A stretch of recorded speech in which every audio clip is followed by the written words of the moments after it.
வணக்கம். டான் தமிழொலியின் இரவு நேர பிரதான செய்தி அறிக்கையோடு இணைந்திருக்கும் நான் ஜெகநாதன் சஜித். முதலில் தலைப்புச் செய்திகள்.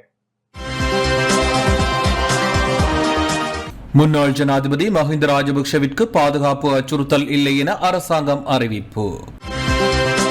மருத்துவத்துறையில் ஏற்பட்ட நெருக்கடிக்கு உடனடி தீர்வு எடுக்கப்படும் என சுகாதார அமைச்சர் உறுதி. வெடுக்கு நாரிமலை ஆலய வளாகம் வனவள திணைக்களத்தின் பிடியிலிருந்து விடுவிக்கப்பட வேண்டும் என நாடாளுமன்ற உறுப்பினர் துரைராசா ரவிகரன் வலியுறுத்தல். எதிர்வரும் திங்கள் செவ்வாய் விசேட டெங்கு ஒழிப்பு தினங்களாக பிரகடனப்படுத்தப்பட்டுள்ளதாக யாழ் பிராந்திய சுகாதார சேவைகள் பணிப்பாளர் வைத்தியர் ஈஸ்வரன் தெரிவிப்பு. இந்தியாவின் முன்னாள் பிரதமர் மன்மோகன் சிங் மறைவிற்கு ஜனாதிபதி இரங்கல்.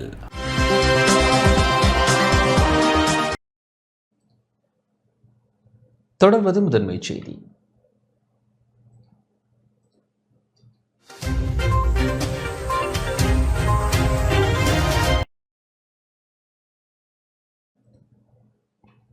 மஹிந்த ராஜபக்ஷவிற்கு பாதுகாப்பு அச்சுறுத்தல் இல்லை என தெரிவிக்கப்பட்டுள்ளது. அரச புலனாய்வு தகவல்களின்படி முன்னாள் ஜனாதிபதி மஹிந்த ராஜபக்ஷ மீது ஆளில்லா விமான ட்ரோன் தாக்குதல் நடத்தப்படும் என்ற அச்சுறுத்தல் எதுவும் இல்லை என பொதுமக்கள் பாதுகாப்பு பிரதி அமைச்சர் சட்டத்திரணி சுனில் வட்டவல தெரிவித்துள்ளார். முன்னாள் ஜனாதிபதிக்கு ISIS தீவிரவாதிகள் மற்றும் விடுதலை புலிகளிடமிருந்து மரண அச்சுறுத்தல் விடுக்கப்பட்டுள்ளதாக ஸ்ரீலங்கா பொதுஜன பெரமுன கட்சியின் சட்டத்தரணிகள் சங்கத்தின் உபதலைவர் மனோஜ் கமகே அண்மையில் தெரிவித்திருந்தார். டிசம்பர் 23 முதல் ராஜபக்ஷவின் பாதுகாப்பு பிரிவினருக்கு ஒதுக்கப்பட்ட மீதமுள்ள இராணுவ அதிகாரிகளை பொதுமக்கள் பாதுகாப்பு அமைச்சு திரும்ப பெற்ற நடவடிக்கையை கண்டித்து மனோஜ் கமகே ஊடகங்களிடம் கருத்து வெளியிட்டிருந்தார். அத்துடன் அனுபவம் வாய்ந்த மற்றும் ஆயுதமேந்திய இராணுவ வீரர்களுக்கு பதிலாக முன்னாள் ஜனாதிபதியின் பாதுகாப்பிற்காக போலீஸ் அதிகாரிகள் மட்டுமே நியமிக்கும் நடவடிக்கையை மனோஜ் கமகே விமர்சித்ததுடன் அச்சுறுத்தல்களின் தீவிரவாதத்தை கருத்தில் கொண்டு இந்த பாதுகாப்பு இல்லை எனவும் இதன்போது சுட்டிக்காட்டினார். இந்நிலையில் பொதுமக்கள் பாதுகாப்பு பிரதியமைச்சர் சுனில் வட்டவல முன்னாள் ஜனாதிபதி மஹிந்த ராஜபக்ஷ மீது தாக்குதல் நடத்துவதற்கான எவ்வித அச்சுறுத்தலும் இல்லை எனவும் இது தொடர்பான பாதுகாப்பு நிலைமைகளில் தேவையான மாற்றங்களை மேற்கொள்ள வாய்ப்புள்ளதாகவும் தெரிவித்துள்ளார்.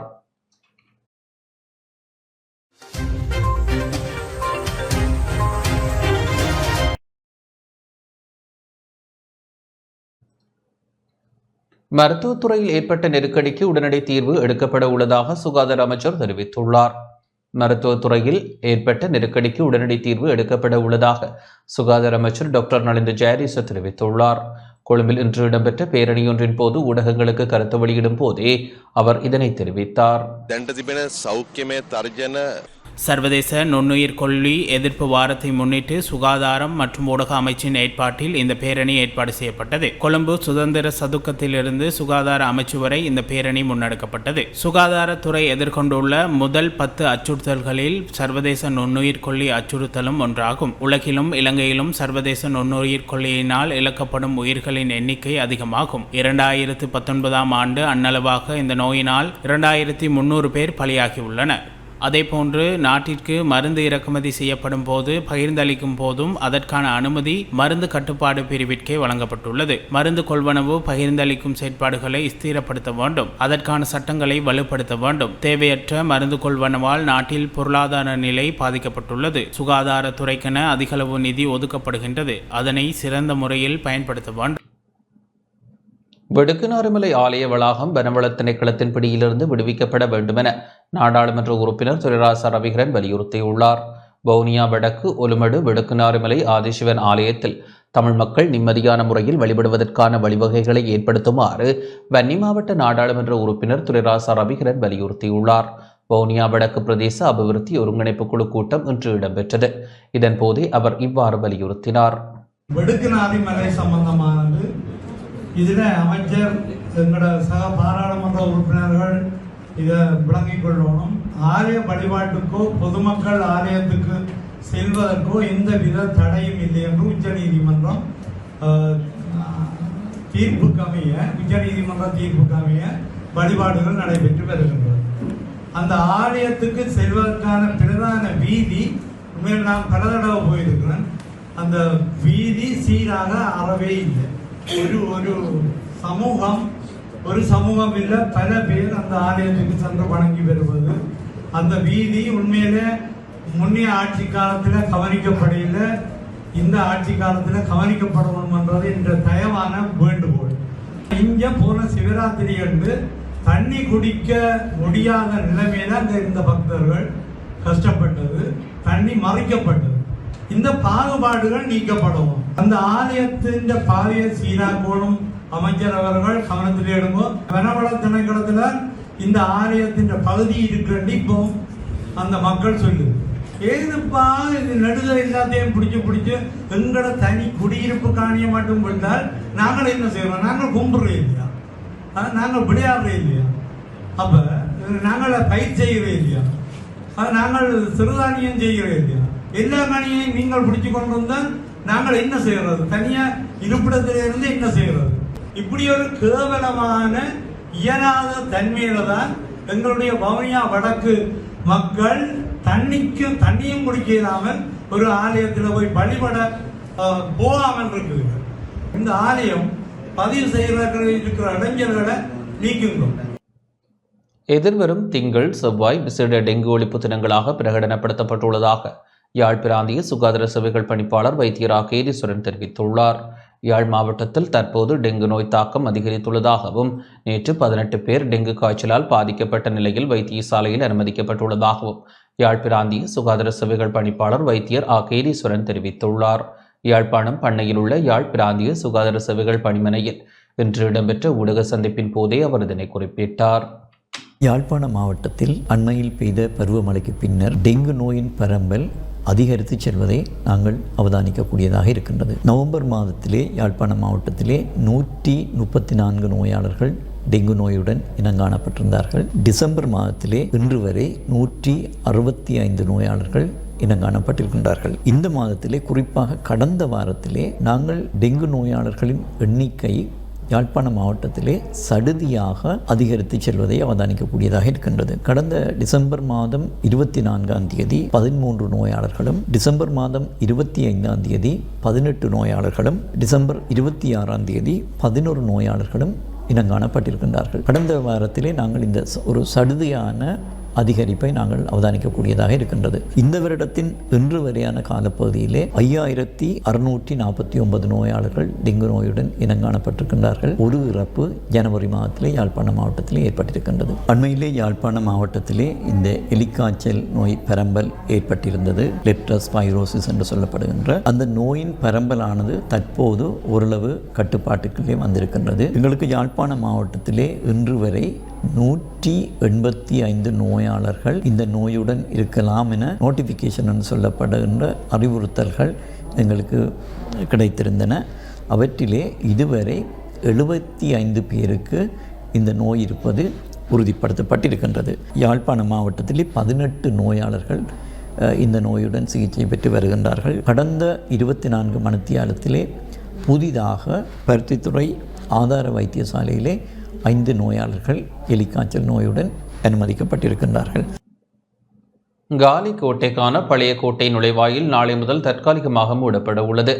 காலி கோட்டைக்கான பழைய கோட்டை நுழைவாயில் நாளை முதல் எதிர்வரும் 31ஆம் தேதி வரை தற்காலிகமாக மூடப்படும் என தொல்பொருள் திணைக்களத்தின் தென் மாகாண பிராந்திய அலுவலகம் அறிவித்துள்ளது. உலக பாரம்பரிய காலி கோட்டையின் பழைய கோட்டை வாயில்களுக்கு அருகிலுள்ள தொல்பொருள் நினைவு சின்ன சுற்றுச்சுவரில் ஒரு பாதுகாப்பு பணி காரணமாக மேற்படி தீர்மானம் மேற்கொள்ளப்பட்டுள்ளதாக அறிவிக்கப்பட்டுள்ளது. அதற்கமைய வாயில்களை சூழ உள்ள பகுதியில் ரசாயன பாதுகாப்பு பணிகள் முன்னெடுக்கப்படுவதால் இந்த நடவடிக்கை எடுக்கப்பட்டுள்ளதாக தென் மாகாண தொல்பொருள் பணிப்பாளர் வசந்தி அழககோன் தெரிவித்துள்ளார். நாளை தொடக்கம் 31ஆம் தேதி வரை காலி கோட்டைக்குள் நுழைவதும் வெளியேறுவதும் புதிய கோட்டை வாயில்கள் ஊடாக மேற்கொள்ளப்படும் என திணைக்களம் மேலும் தெரிவித்துள்ளது.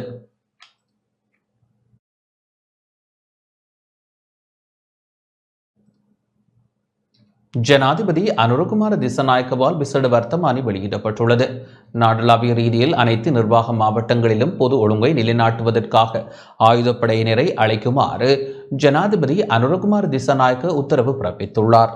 இன்று முதல் அமலுக்கு வரும் வகையில் இலங்கை இராணுவம், இலங்கை கடற்படை மற்றும் இலங்கை விமானப்படையின் அனைத்து உறுப்பினர்களுக்கும் அழைப்பு விடுக்கும் உத்தரவு அடங்கிய விசேட வர்த்தமானி அறிவித்தலை ஜனாதிபதி வெளியிட்டார். பொது பாதுகாப்பு கட்டளை சட்டத்தின் 12வது பிரிவின்படி ஜனாதிபதிக்கு வழங்கப்பட்டுள்ள அதிகாரங்களின்படி நாட்டின் அனைத்து நிர்வாக மாவட்டங்களிலும் பொது ஒழுங்கை பேணுவதற்கு ஆயுதப்படைகள் அழைக்கப்பட்டுள்ளன.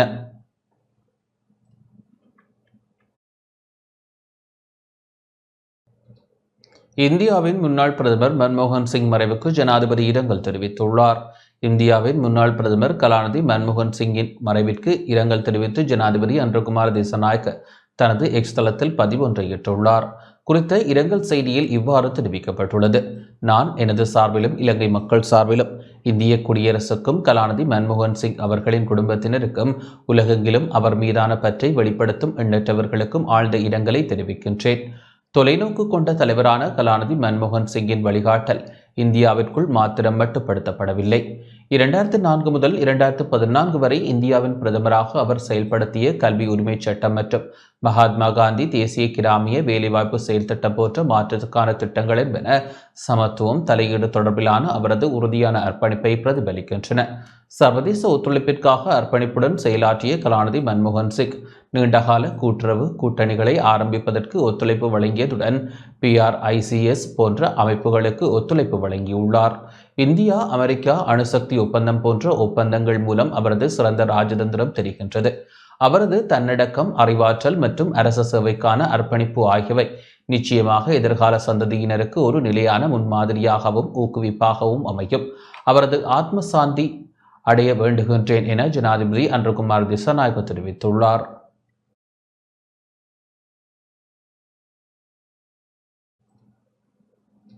மறைந்த முன்னாள் இந்திய பிரதமர் மன்மோகன் சிங்கின் உடலுக்கு முன்னாள் ஜனாதிபதி ரணில் விக்ரமசிங்கே அஞ்சலி செலுத்தியுள்ளார். இந்தியாவின் முன்னாள் பிரதமர் மன்மோகன் சிங்கிற்கு முன்னாள் ஜனாதிபதி ரணில் விக்ரமசிங்கே இன்று புதுடெல்லியில் இறுதி அஞ்சலி செலுத்தினார். முன்னாள் ஜனாதிபதி ரணில் விக்ரமசிங்கே மன்மோகன் சிங்கின் மனைவி ஹுர்ஷான் ஹவுர் கோக்லேக்கு இரங்கல் தெரிவித்துள்ளார். அப்போது புதுடெல்லியில் உள்ள மன்மோகன் சிங்கின் இல்லத்தில் இருந்த இந்திய மக்களவை எதிர்க்கட்சித் தலைவர் ராகுல் காந்தியுடனும் ரணில் விக்ரமசிங்கே சிறிது நேரம் கலந்துரையாடியதாக தெரிவிக்கப்பட்டுள்ளது. ரணில் விக்ரமசிங்கே இந்த நாட்களில் இந்தியாவிற்கு விஜயம் செய்துள்ளதோடு அதன்போது இந்தியாவின் முன்னாள் பிரதமரின் உடலுக்கு இறுதி அஞ்சலி நிகழ்வில் அவர் இணைந்து கொண்டார் என்பதும் குறிப்பிடத்தக்கது.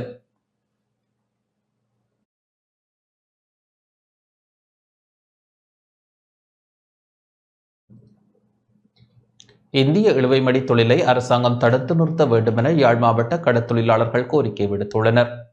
தடை செய்யப்பட்ட சுருக்குவலை மீன்பிடியை உடனடியாக நிறுத்தித்தர வேண்டுமென யாழ் மாவட்ட கடற்தொழிலாளர் கூட்டுறவு சங்கங்களின் சமாசத்தினர் வேண்டுகோள் விடுத்துள்ளனர். யாழ்ப்பாணத்தில் அமைந்துள்ள சமாச அலுவலகத்தில் ஊடகவியலாளர் சந்திப்பை நடத்திய வேளை இவ்வாறு தெரிவித்தனர். குறித்த ஊடக சந்திப்பில் மயிலட்டி கடற்தொழிலாளர் சங்க தலைவர் குணரட்னம் குணராஜன், யாழ் மாவட்ட கடற்தொழிலாளர் கூட்டுறவு சங்கங்களின் சம்மேளன உறுப்பினர் செல்வராஜா சிவஞானராஜா ஆகியோர் கருத்து வெளியிட்டனர். எங்களுக்கு முதல் என்ன பிரச்சனை என்றால் உடனடியாக இந்த சுருக்கு வேலையை உடனடியாக நிப்பாட்டி உடனடியாக எங்களுக்கு சுருக்கு வேலை கனவாக்குலை மற்றது டைமேட் வச்சு மீன் அடிக்கிறது இது மூன்றும் உடனடியாக எங்களுக்கு தடுத்து நிறுத்தணும். என்னென்று கேட்டால் இதால் எங்களுடைய மீனவர் சமுதாயம் சரியான பாதிக்க இன்றைக்கு அண்மை காலத்தில் இந்த சுருக்கு வேலை இதுகள் அடிப்பதனால் இன்றைக்கு எங்களுடைய தொழிலாளிகள் மீனுக்கு போய் மீன்கள் இல்லாத கட்டத்தில் திரும்பி வந்து கொண்டிருக்கிற ஏனென்றா மீன் இனம் அழிஞ்சு போய் இனி இந்த ஒரு ஜனாதிபதி வந்தபடியால் நாங்கள் வாழலாம் என்று தான் எதிர்பார்த்தோம். ஆனால் இப்போ எங்களுடைய சமுதாயம் அவ்வளவு வாழையில்லாத கட்டத்துக்கு போய்கொண்டு எங்களுடைய கடலில் உள்ள மீன் இனம் எல்லாம் அழிஞ்சிட்டு இவர் என்றாலும் இப்ப இருக்கிற ஜனாதிபதி என்றாலும் இந்த கடத்தொழில் அமைச்சருக்கு சொல்லி உடனடியாக இந்த உள்ளூரில் தடை செய்யப்பட்ட கனவாக்குள டைமேட் மற்றது இந்த சுருக்குவலை உடனடியாக எங்களுக்கு தடுத்து நிறுத்தி தரணும். அதன் பட்சம் மற்றது நாங்கள் எங்களுடைய மயிலட்டி காவலுக்கு இந்த கடத்தொழில் அமைச்சரை கேட்டு நாங்கள் 2-3 தடவை ஒருக்கா வந்து சந்திக்க சொல்லி அவர் இன்றைக்கு எங்களுடைய துறைமுகத்துக்கு வர்றாரு இல்லை. உள்ள நாட்டு இந்தியன் மீன் இந்தியாவில் பிடிக்கப்படுற இழுவ மடி ட்ரோலரை கொண்டு எங்களோட காவலுக்குள்ள கட்டுறதால எங்களோட மீனவர் சமுதாயம் சரியான நெருக்கடிக்கு மத்தியில் வாழ்ந்து கொண்டிருக்கிறார்கள். தற்போதைய அமைச்சர் 2017 ஆண்டு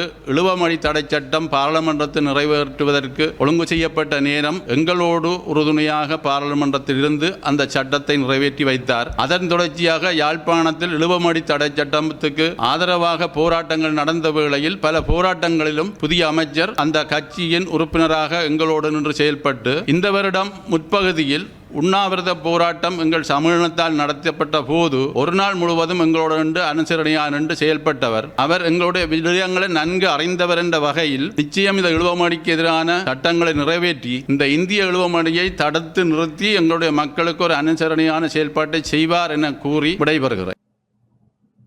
வடக்கு மாகாண கூட்டுணைக்கப்பட்ட பேருந்து கம்பெனிகளின் இணையத்திற்கும் அமைச்சருக்கும் இடையே கலந்துரையாடல் இடம்பெற்றுள்ளது. வடக்கு மாகாண கூட்டணிக்கப்பட்ட பேருந்து கம்பெனிகளின் இணையத்திற்கும் கடத்தொழில் அமைச்சர் ராமலிங்கம் சந்திரசேகரனுக்கும் இடையில் கலந்துரையாடல் இன்றைய தினம் இணையத்தின் யாழ்ப்பாண அலுவலகத்தில் இடம்பெற்றது. இதன்போது தனியார் போக்குவரத்து துறையினர் எதிர்கொள்ளும் நேர அட்டவணை பிரச்சினைகள், பேருந்து தரிப்பு நிலைய பிரச்சினைகள், தனியார் போக்குவரத்து துறையில் கடமை புரிபவர்களுக்கு உதவி திட்டங்கள் வழங்கப்படாமை, அரச போக்குவரத்து துறையினரின் நியாயமற்ற செயற்பாடுகள், தனியார் மற்றும் அரச போக்குவரத்து துறையினருக்கு இடையே அமைச்சு மட்டத்தில் நடைபெற்ற கலந்துரையாடலின் தீர்மானங்கள் நடைமுறைப்படுத்தப்படாமை உள்ளிட்ட பல விடயங்கள் விரிவாக கலந்துரையாடப்பட்டன. இந்நிகழ்வில் அமைச்சர் சந்திரசேகரன், நாடாளுமன்ற உறுப்பினர் இளங்குமரன், வடக்கு மாகாணத்தில் உள்ள 5 மாவட்டங்களையும் உள்ளடக்கிய தனியார் போக்குவரத்து சங்க பிரதிநிதிகள் என பலர் கலந்து கொண்டனர்.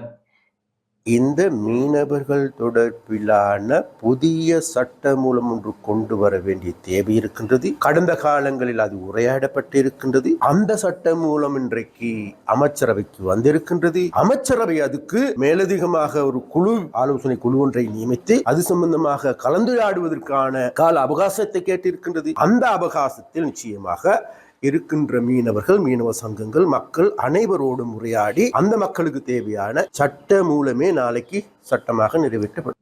வவுனியா பிரதேச செயலக அபிவிருத்தி குழு கூட்டம் இன்று இடம்பெற்றது. வவுனியா பிரதேச செயலகத்தின் அபிவிருத்தி குழு கூட்டம் இன்று மதியம் இடம்பெற்றது. வவுனியா மாவட்ட அபிவிருத்தி குழு தலைவரும் பிரதி அமைச்சருமான உபாலி சமரசிங்க தலைமையில் கூட்டம் இடம்பெற்றது. இதன்போது பிரதேசத்தில் தொடர்ச்சியாக மேற்கொள்ள வேண்டிய விடயங்கள் தொடர்பாகவும் பிரச்சினைகள் தொடர்பாகவும் கலந்துரையாடப்பட்டது. கூட்டத்தில் நாடாளுமன்ற உறுப்பினர்களான ம ஜெகதீஸ்வரன், சே திலகநாதன், து ரவிகரன், முத்து முகமது, பிரதேச செயலாளர் இ பிரதாபன் மற்றும் திணைக்கள தலைவர்கள், போலீசார், கிராம அபிவிருத்தி சங்கத்தின் பிரதிநிதிகள் என பலர் கலந்து கொண்டனர்.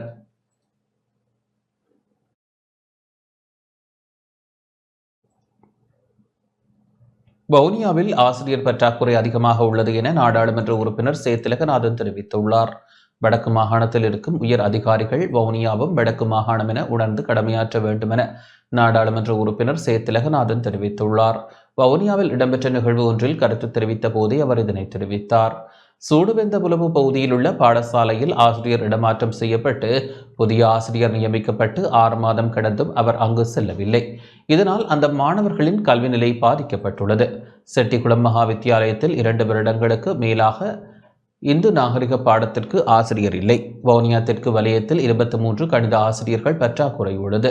யாழ்ப்பாண மாவட்டத்தில் 87 கணித ஆசிரியர்கள் மேலதிகமாக உள்ளனர். கிராமப்புற பாடசாலைகளில் சில மாணவர்கள் கல்வி பொது சாதாரணதர பரீட்சை எழுத முடியாத நிலையில் உள்ளனர். அடிப்படை கல்வி கூட அவர்களுக்கு வழங்கப்படவில்லை. தூர இடங்களுக்கு பேருந்தில் சென்று கற்பிக்கும் ஆசிரியர்களின் தாமத வருகையை கணக்கில் எடுக்காத வகையில் மாற்று ஒழுங்குகளை ஏற்படுத்த வேண்டும் என அவர் மேலும் தெரிவித்துள்ளார்.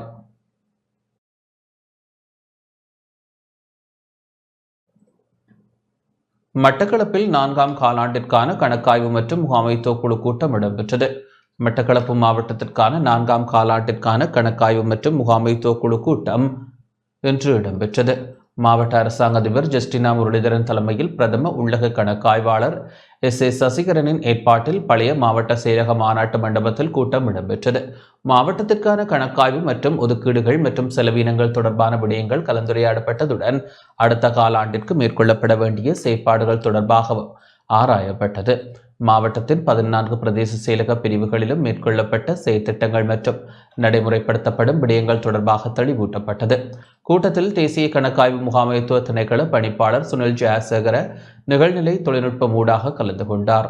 மாவட்ட மேலதிக அரசாங்க அதிபர்களான சுதர்ஷினி ஸ்ரீகாந்த், நவரூபரஞ்சினி முகுந்தன், மாவட்ட பிரதம கணக்காளர் காயத்ரி ரமேஷ், பிரதேச செயலாளர்கள் உதவி கணக்காய்வாளர் நாயகம் AM மாஹிர், கணக்காய்வு அத்தியட்சகர் ரோபர்ட், பிரதேச செயலாளர்கள், கணக்காளர்கள், மாவட்ட செயலக பதவிநிலை உத்தியோகத்தர்கள், அபிவிருத்தி உத்தியோகத்தர்கள் என பலர் கலந்து கொண்டனர்.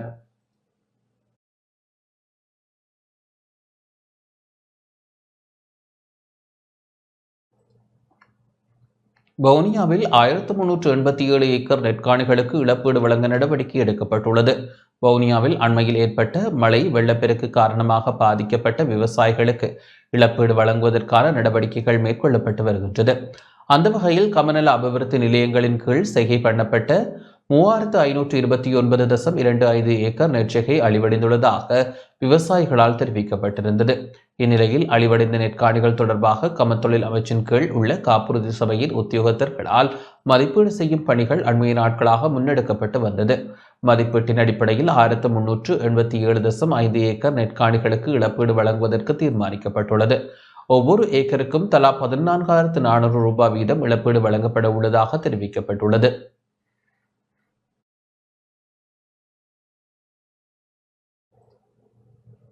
முல்லைத்தீவு ஒட்டுசுட்டான் பிரதேச போலீஸ் நிலையம் முன்மாதிரி நிலையமாக திறந்து வைக்கப்பட்டுள்ளது. முல்லைத்தீவு ஒட்டுசுட்டான் பிரதேச போலீஸ் நிலையம் 5S திட்டத்தின் கீழ் செயற்படும் முன்மாதிரி போலீஸ் நிலையமாக இன்றைய தினம் திறந்து வைக்கப்பட்டுள்ளது. பொதுமக்களுக்கு சிறந்த வினைத்திறனான சேவையினை வழங்கும் நோக்குடன் போலீஸ் மாதிபரின் எண்ணக்கருவின் ஒரு அங்கமான போலீஸ் நிலையங்களை 5S திட்டத்திற்கு கொண்டு வரும் செயற்பாடு நாடு பூராகவும் இடம்பெற்று வருகின்றது. அந்த வகையில் அதன் ஒரு அங்கமாக வடமாகாணத்தில் ஒட்டுசுட்டான் போலீஸ் நிலையம் 5S திட்டத்தின் கீழ் செயற்படும் முன்மாதிரி போலீஸ் நிலையமாக திறந்து வைக்கப்பட்டது. குறித்த போலீஸ் நிலையத்தினை வடக்கு மாகாண சிரேஷ்ட பிரதி போலீஸ் மா அதிபர் CA தனபால திறந்து வைத்து பார்வையிட்டதுடன் கலந்து கொண்ட அதிதிகளால் சிரேஷ்ட பிரதி போலீஸ் மா அதிபருக்கு நினைவு சின்னம் வழங்கி கௌரவிக்கப்பட்டது. இறுதியில் மரநடுகை நிகழ்வும் இடம்பெற்றது. குறித்த நிகழ்வில் கிளிநொச்சி முல்லைத்தீவு மாவட்ட சிரேஷ்ட பிரதி போலீஸ் மா அதிபர் சம்பந்த டி சில்வா, யாழ்ப்பாண பிரதி போலீஸ் மா அதிபர் C தனபால, முல்லைத்தீவு சிரேஷ்ட போலீஸ் அத்தியட்சகர் IG சந்திரசேன, நிலைய பொறுப்பதிகாரர் ரஞ்சித் பமுனுகம, புதுக்குடியிருப்பு போலீஸ் நிலைய பொறுப்பதிகாரி MBR ஹேரத், ஒட்டுசுட்டான் பிரதேச வைத்தியசாலை வைத்தியர், பாடசாலை அதிபர், சமூக போலீஸ் பிரிவினர், ஒட்டுசுட்டான் பிரதேச செயலக பிரிவிற்குட்பட்ட கிராம சேவையாளர்கள், பொது சுகாதார பரிசோதகர், பிரதேச கிராம மட்ட அமைப்புகளின் பிரதிநிதிகள் என பலர் கலந்து கொண்டனர்.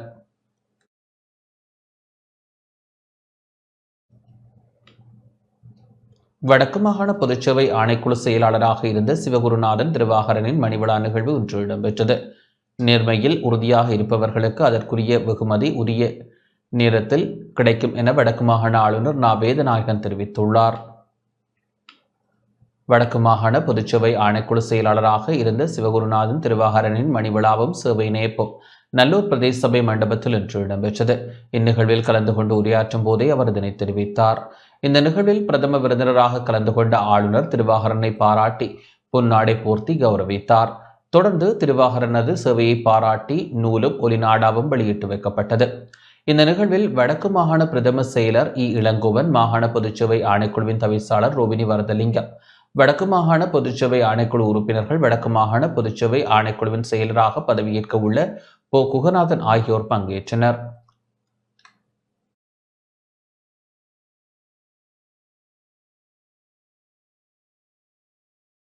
இடம்பெற்றது. விழுது ஆற்றல் மேம்பாட்டு மையத்தின் ஏற்பாட்டில் மாண்புடன் கூடிய மாதவிடாய் எண்ணக்கருவினை பரவலாக்கும் நிகழ்வு இன்று மட்டக்களப்பில் இடம்பெற்றது.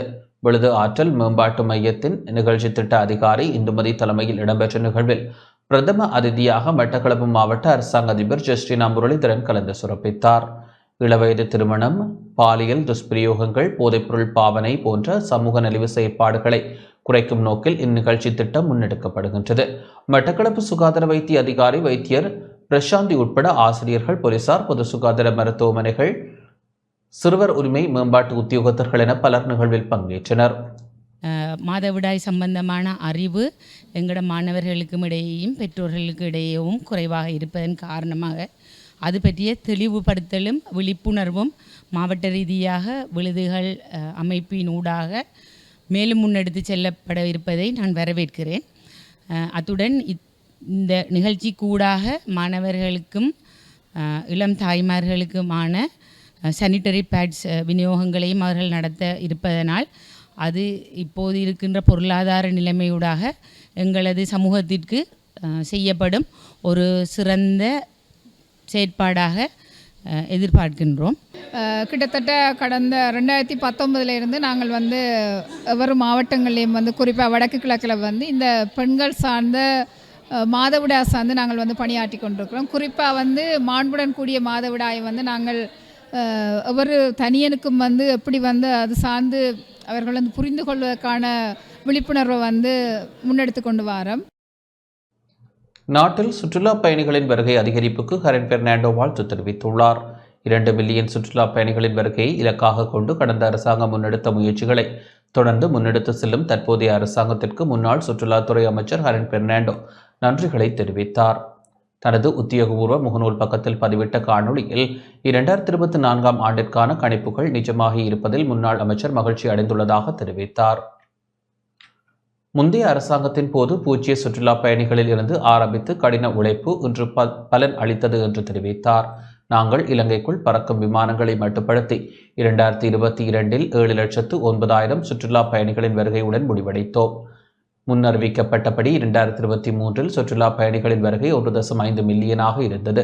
செப்டம்பரில் ஆரம்பிக்கப்பட்ட முயற்சிகள் நீண்டகால திட்டத்தின் தொடக்கத்தை குறித்ததாகவும் 2024 ஆண்டிற்கான 2 மில்லியன் இலக்கானது சம்பந்தப்பட்ட அனைவரின் கூட்டு முயற்சியால் எட்டப்பட்டதாகவும் அவர் கூறினார்.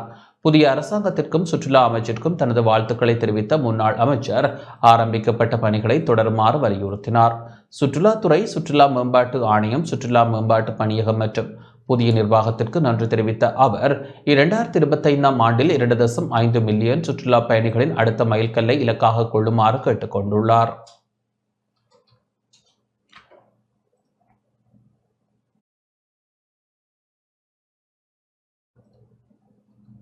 இலங்கை ரயில் சேவை 160வது வருடத்தில் காலடி வைத்துள்ளது. நாட்டில் முதலாவது ரயில் சேவைகள் ஆரம்பிக்கப்பட்டு இன்றுடன் 160 வருடங்கள் பூர்த்தியாகின்றன. 1864 ஆண்டு இதேபோன்ற ஒரு நாளில் கொழும்பு கோட்டை முதல் அம்பேபுஸ்ஸ வரை இலங்கையின் முதலாவது ரயில் சேவை ஆரம்பித்து வைக்கப்பட்டது. இதுவே நாட்டின் போக்குவரத்து துறையில் புரட்சியை ஏற்படுத்திய வரலாற்று பதிவாகும். இதேவேளை 1865 ஆண்டு சாதாரண பயணிகள் போக்குவரத்து சேவைக்காக கொழும்பு கோட்டை முதல் அம்பேபுஸ்ஸ வரையிலான ரயில் மார்க்கம் திறக்கப்பட்டது. 160வது வருட பூர்த்தியை முன்னிட்டு விசேட நிகழ்வுகளும் கொழும்பில் இன்று ஏற்பாடு செய்யப்பட்டன. இதேவேளை ஆண்டு நிறைவை முன்னிட்டு இன்று கொழும்பு கோட்டை முதல் அம்பேபுஸ்ஸ வரையிலான ரயில் சேவையில் ரயில் அதிகாரிகள் குழு இணைந்ததாக ரயில்வே திணைக்களம் தெரிவித்துள்ளது.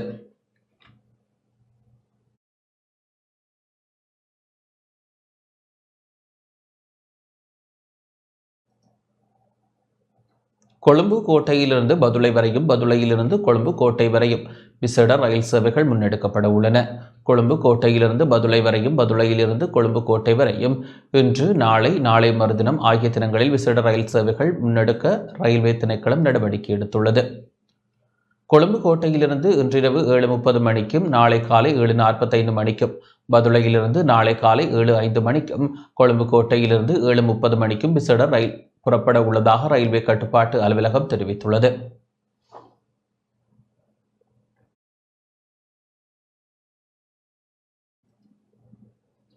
மட்டக்களப்பு புல்லுமலை பிரதேசத்தில் காட்டு யானைகளின் தொல்லையால் மக்கள் சிரமத்தை எதிர்கொண்டுள்ளனர். மட்டக்களப்பு புல்லுமலை பிரதேசத்தில் காட்டு யானைகளின் தொல்லையால் மக்கள் தொடர்ச்சியாக சிரமத்தை எதிர்கொண்டு வருகின்றனர். புல்லுமலை கோப்பாவளி கிராமத்தில் இன்று அதிகாலை மக்கள் குடியிருப்புக்குள் புகுந்த சில காட்டு யானைகள் வீடு ஒன்றினை உடைத்து சேதப்படுத்தியுள்ளதுடன் மற்றும் ஒரு காணியில் இருந்த 3 தென்னை மரங்களையும் பயிர்களையும் அழித்து சேதப்படுத்தியுள்ளன.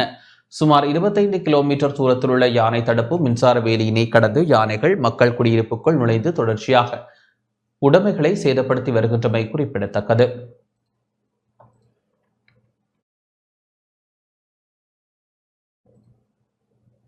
சட்டத்திற்கு முரணான வகையில் களஞ்சியப்படுத்தப்பட்ட ஒரு தொகை மணல் மீட்கப்பட்டது.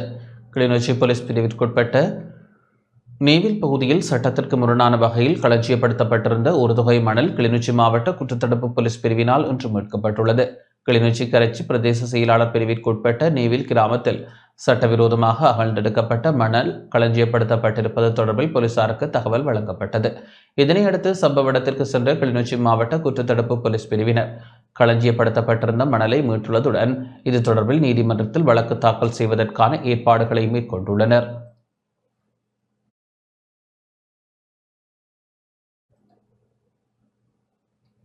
கசிப்பு உற்பத்தியில் ஈடுபட்ட 2 பசறையில் கைது செய்யப்பட்டுள்ளனர். கசிப்பு உற்பத்தி மற்றும் விற்பனையில் ஈடுபட்ட பெண் உட்பட மேலும் ஒருவரை பசறை மீதும்பட்டி பகுதியில் கைது செய்துள்ளதாக பசறை போலீசார் தெரிவித்துள்ளனர். மீதும்பட்டி தொழிற்சாலைக்கு அருகாமையில் வசிக்கும் 45 வயதுடைய ஆண் ஒருவரும் 42 வயதுடைய பெண் ஒருவரும் இவ்வாறு கைது செய்யப்பட்டுள்ளதாக போலீசார் தெரிவித்தனர். இவர்களிடமிருந்து 7500 மில்லி லீட்டர் கசிப்பும் 2500 மில்லி லிட்டர் கூடாவும் கைப்பற்றப்பட்டுள்ளதாக தெரிவிக்கப்படுகின்றது. பசறை போலீஸ் பிரிவிற்குட்பட்ட மீதும்பட்டி தொழிற்சாலைக்கு அருகாமையில் 2 கசிப்பு உற்பத்தி மற்றும் விற்பனையில் ஈடுபடுவதாக பசறை போலீஸ் நிலைய பொறுப்பதிகாரி EM ஃபியரட்னவின் தகவல் அமைய பசறை போலீஸ் நிலைய பொறுப்பதிகாரியின் ஆலோசனையில் குறித்த பகுதிக்கு விசேட போலீஸ் குழு ஒன்று நேரில் சென்று சோதனை மேற்கொண்ட போது கேன் ஒன்றில் கசிப்பும் பீப்பாய் ஒன்றில் கோடாவும் கைப்பற்றப்பட்டதாக போலீசார் தெரிவித்தனர். குறித்த 2 எதிராகவும் பசறை நீதவான் நீதிமன்றில் வழக்கு தொடரப்பட்டுள்ளதாகவும் மேலதிக விசாரணைகளை பசறை போலீசார் மேற்கொண்டு வருவதாகவும் போலீசார் தெரிவித்துள்ளனர்.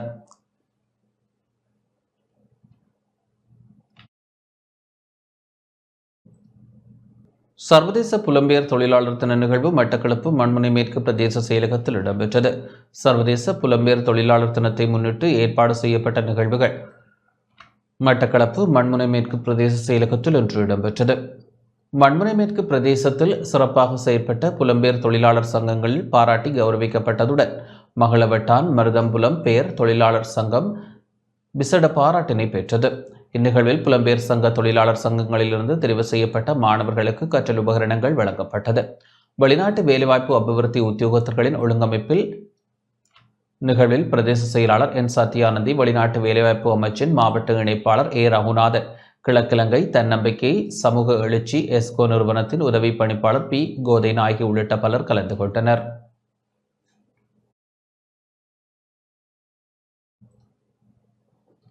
ஊடகவியலாளர் தமிழ்ச்செல்வனை கடத்த முற்பட்டமைக்கு கிளிநொச்சி ஊடக மையம் கண்டனம் வெளியிட்டுள்ளது. கிளிநொச்சியில் சுயாதீன ஊடகவியலாளர் முருகையா தமிழ்ச்செல்வனை கடத்த முற்பட்ட சம்பவத்திற்கும் அவர் தாக்கப்பட்டமை குறித்தும் கிளிநொச்சி ஊடக அமையம் கண்டனம் வெளியிட்டுள்ளது. கிளிநொச்சி ஊடக அமையம் விடுத்துள்ள கண்டன அறிக்கையில் இவ்வாறு தெரிவிக்கப்பட்டுள்ளது. தமிழ்ச்செல்வன் மீதான தாக்குதலானது அவருடைய பணிகளை முடக்குவதற்கான உள்நோக்கத்தை கொண்டதாக சந்தேகம் கொள்ள வைக்கின்றது. மக்களுடைய நல்வாழ்வுக்கான எதிர்காலத்தின் மீதான அச்சுறுத்தலாகவே இது கொள்ளப்பட வேண்டும். உரிய விசாரணைகள் மேற்கொள்ளப்பட்டு குற்றவாளிகள் தண்டிக்கப்பட வேண்டும் என கிளிநொச்சி ஊடக அமையம் தெரிவித்துள்ளது.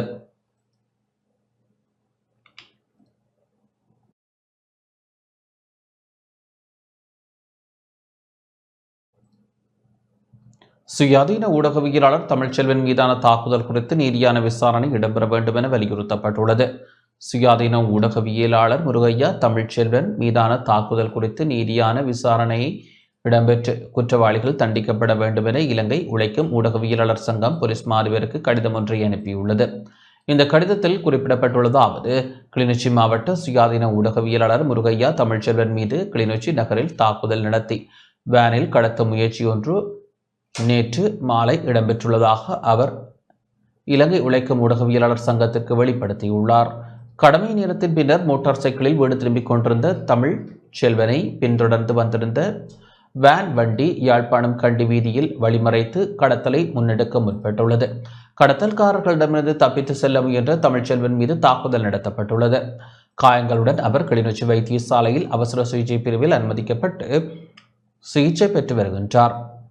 சுற்றுச்சூழல் அழிப்பு மற்றும் பரவி வரும் போதைப்பொருள் கடத்தல்கள் தொடர்பில் தொடர்ச்சியாக பல்வேறு செய்திகளை வெளிப்படுத்தியமை மற்றும் தகவல் அறியும் சட்டமூலத்தில் மூலம் தகவல்களை பெற்று பல ஊழல்களை வெளிப்படுத்த முயன்றமையின் காரணமாக இவ்வாறு தாக்குதலுக்கு உள்ளாக்கப்பட்டுள்ளதாக தமிழ்ச்செல்வன் தெரிவித்தார். தமிழ்ச்செல்வன் மீதான தாக்குதல் முயற்சியை இலங்கை உழைக்கும் ஊடகவியலாளர் சங்கம் வன்மையாக கண்டிக்கின்றது. தம் மீது தாக்குதல் நடத்தப்பட்ட வேனை செலுத்தி வந்த சாரதியை அடையாளம் காட்ட முடியும் என தமிழ்ச்செல்வன் போலீசாருக்கு வாக்குமூலம் அளித்துள்ளார். இந்த விடயம் தொடர்பில் கிளிநொச்சி போலீசார் புலனாய்வு பிரிவினர் உரிய விசாரணையை மேற்கொண்டு அனைவருக்கும் நீதியை பெற்றுக் கொடுக்க வேண்டும் என்பதுடன் ஊடகவியலாளர்கள் சுதந்திரமாக தமது பணியை முன்னெடுக்கும் சூழ்நிலையை வடமாகாணத்தின் மாவட்டங்களில் ஏற்படுத்த பாதுகாப்பு தரப்பினர் பணியாற்ற வேண்டும் என இலங்கை உழைக்கும் ஊடகவியலாளர் சங்கம் வலியுறுத்தியுள்ளது.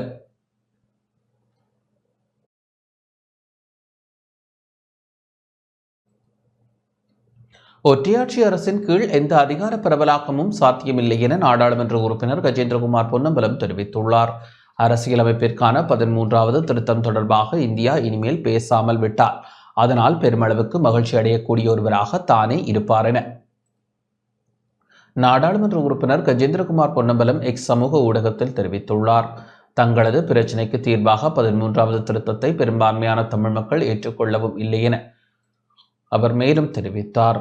ஒற்றையாட்சி அரசின் கீழ் எந்த அதிகார பரவலாக்கமும் சாத்தியமில்லை என கூறியுள்ள அவர் 13வது திருத்தம் இனப்பிரச்சினைக்கான அரசியல் தீர்வின் தொடக்க புள்ளியாக கூட ஒருபோதும் இருக்க முடியாது எனவும் தெரிவித்துள்ளார்.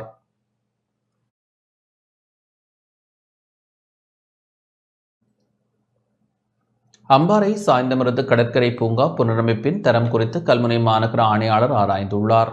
அம்பாறை கல்முனை மாநகர சபையினால் புனரமைப்பு செய்யப்பட்டு வருகின்ற சாய்ந்தமருது கடற்கரை பூங்காவுக்கு கல்முனை மாநகர ஆணையாளர் NM தௌஃபீஸ் கண்காணிப்பு விஜயம் ஒன்றை நேற்று மாலை மேற்கொண்டிருந்தார். முன்னெடுக்கப்படும் புனரமைப்பு பணிகளை மீளாய்வு செய்த அவர் அவற்றின் தரம் குறித்து கூடிய அவதானம் செலுத்தியதுடன் சம்பந்தப்பட்ட விடயங்கள் தொடர்பாக அதிகாரிகள் மற்றும் ஒப்பந்த நிறுவன முகாமையாளருடன் ஆலோசனைகளை பரிமாறிக்கொண்டார். புனரமைப்பு வேலை திட்டத்தை இன்னும் துரிதமாக முன்னெடுத்து கூடிய விரைவில் முடிவுறுத்துவதாகவும் அவர் வலியுறுத்தியுள்ளார்.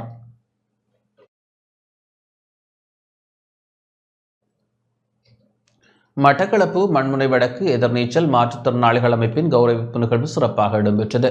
சர்வதேச மாற்றுத்திறனாளிகள் தினத்தை சிறப்பிக்கும் வகையில் மட்டக்களப்பு மண்முனை வடக்கு எதிர்நீச்சல் மாற்றுத்திறனாளிகள் அமைப்பின் ஏற்பாட்டில் கௌரவிப்பு நிகழ்வு இன்று இடம்பெற்றது. எதிர்நீச்சல் மாற்றுத்திறனாளிகள் அமைப்பின் தலைவர் கே அருணன் தலைமையில் இடம்பெற்ற நிகழ்வில் பிரதம அதிதியாக மண்முனை வடக்கு உதவி பிரதேச செயலாளர் சுபா சுதாகரன் கலந்து கொண்டார். மாற்றுத்திறனாளி பிள்ளைகளின் கலாசார நடன நிகழ்வுகளும் இடம்பெற்றன. நிகழ்வில் கற்றல் உபகரணங்களும் மாணவர்களுக்கு வழங்கப்பட்டது. சமூக சேவைகள் திணைக்களத்தினால் தேசிய ரீதியில் நடத்தப்பட்ட சுயசக்தி அபிமானி நிகழ்ச்சி திட்டத்தில் மாற்றுத்திறனாளிகளின் சிறந்த கண்டுபிடிப்புக்கான விருதை பெற்றுக்கொண்ட அழகையா கிறிஸ்டிராஜ் பாராட்டி கௌரவிக்கப்பட்டார். சிறந்த சமூக சேவை உத்தியோகத்தராக மண்முனை வடக்கு சமூக சேவை உத்தியோகத்தர் மீனலோஜினியும் கௌரவிக்கப்பட்டார்.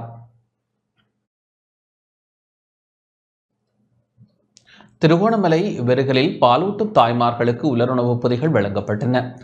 திருகோணமலை விருகல் பிரதேச செயலக பிரிவில் உள்ள பாலூட்டும் தாய்மார்கள் 200 பேருக்கு உலருணவுப் பொதிகள் இன்று வழங்கப்பட்டன.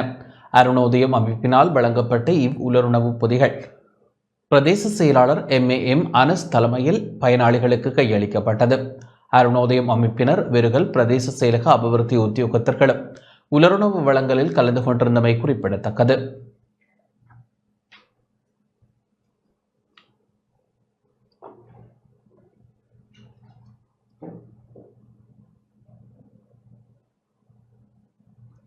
அம்பாறை அக்கரைப்பற்று விவேகானந்தா வித்தியாலய வளாகத்தில் சிரமதான பணி இடம்பெற்றது. சுனாமி நினைவேந்தல் தினத்தையொட்டி அம்பாறை ஆலையடிவேம்பு பிரதேச சமூக நலன் அமைப்பினால் அக்கரைப்பற்று விவேகானந்தா வித்தியாலய வளாகம் ஒன்றில் சிரமதான பணி இன்றும் முன்னெடுக்கப்பட்டது. பாடசாலை அதிபர் தங்க வடிவேல் மற்றும் பாடசாலை அபிவிருத்தி குழுவினரின் வேண்டுகோளுக்கு அமைய சிரமதானம் ஒழுங்கமைக்கப்பட்டது. அந்த வகையில் அண்மையில் ஏற்பட்ட வெள்ளப்பெருக்கினால் இப்பாடசாலை வெள்ளத்தில் மூழ்கியதுடன் மிக மோசமாக பாதிக்கப்பட்டது.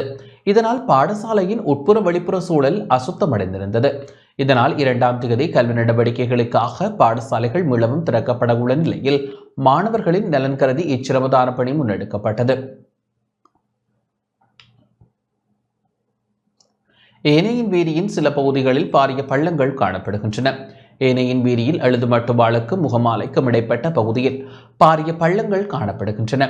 இதனால் வாகனங்களை ஓட்டிச் செல்லும் சாரதிகள் பெரும் சிரமத்தை எதிர்கொள்வதாக தெரிவிக்கின்றனர். இதேவேளை குறித்த பள்ளங்களினால் விபத்துக்கள் ஏற்படும் அபாயம் இருப்பதாகவும் மக்கள் குறிப்பிட்டுள்ளனர். எனவே சம்பந்தப்பட்ட அதிகாரிகள் விரைந்து செயற்பட்டு பாரிய பள்ளங்களை சீர் செய்ய வேண்டும் என மக்கள் கோரிக்கை விடுத்துள்ளனர். இத்துடன் இந்த செய்தி அறிக்கை நிறைவடைகின்றது. வணக்கம்.